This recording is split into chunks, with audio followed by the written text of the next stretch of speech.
Mesdames, Messieurs, chers compatriotes, jamais nous n'aurons vu de la part d'un président autant de cynisme.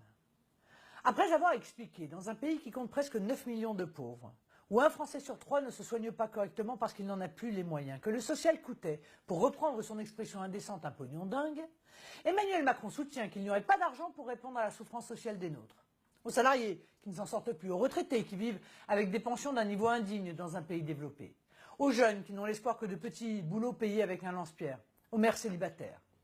Cet argent, il l'a trouvé dès les premières semaines de son mandat pour les 1% de Français les plus riches. Alors que se déroule en France cette légitime révolte sur le pouvoir d'achat et la justice fiscale, le président de la République s'apprête à signer à Marrakech les 10 et 11 décembre un pacte pour les migrations qui va coûter à la France des milliards d'euros. Avec ce texte, la France reconnaît un droit à la migration généralisée dans notre pays et le président s'engage tout seul, en notre nom, à consacrer des dizaines de milliards pour faire venir des centaines de milliers, des millions d'immigrants nouveaux, des immigrés qu'il faudra loger, nourrir, éduquer, former, soigner, des immigrés qui seront encouragés à envoyer de l'argent dans leur pays. Pensez qu'ils disposeront même de la portabilité des droits sociaux français, c'est-à-dire que nous devrons encore payer même s'ils quittent la France. Objectivement, on marche sur la tête. Qui peut croire qu'on peut maintenir notre système social en mondialisant les prestations quand ce sont toujours les mêmes qui payent? Aujourd'hui, le gouvernement a déjà choisi de revaloriser l'aide aux demandeurs d'asile en fonction de l'inflation, soit 1,6%, tandis qu'il plafonne les revalorisations des allocations familiales et de retraite à 0,3%. Aujourd'hui, les mineurs migrants, ou prétendus tels, coûtent déjà 2 milliards d'euros ponctionnés sur les budgets sociaux de nos départements.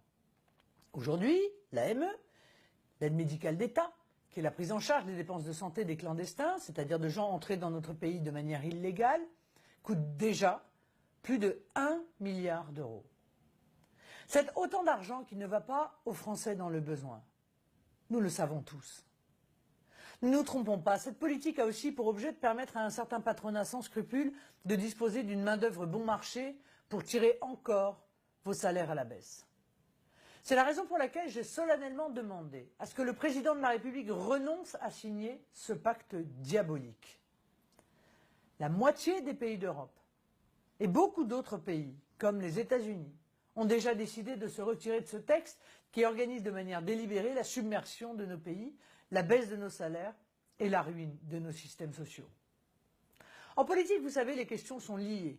On ne peut pas dissocier la question du pouvoir d'achat avec le coût astronomique de l'immigration. On ne peut pas dissocier le niveau des salaires avec la vision mondialiste de nos dirigeants. On ne peut pas dissocier le maintien de notre système social avec la dilapidation de l'argent public. Je vous appelle donc, mes amis, à agir contre ce texte, à signer notre pétition, à vous engager au sein du Rassemblement national pour organiser la résistance à ce texte insensé. Mes chers compatriotes, le système est aux abois, mais l'espoir d'une grande alternance pointe. On y va, on ne lâche rien.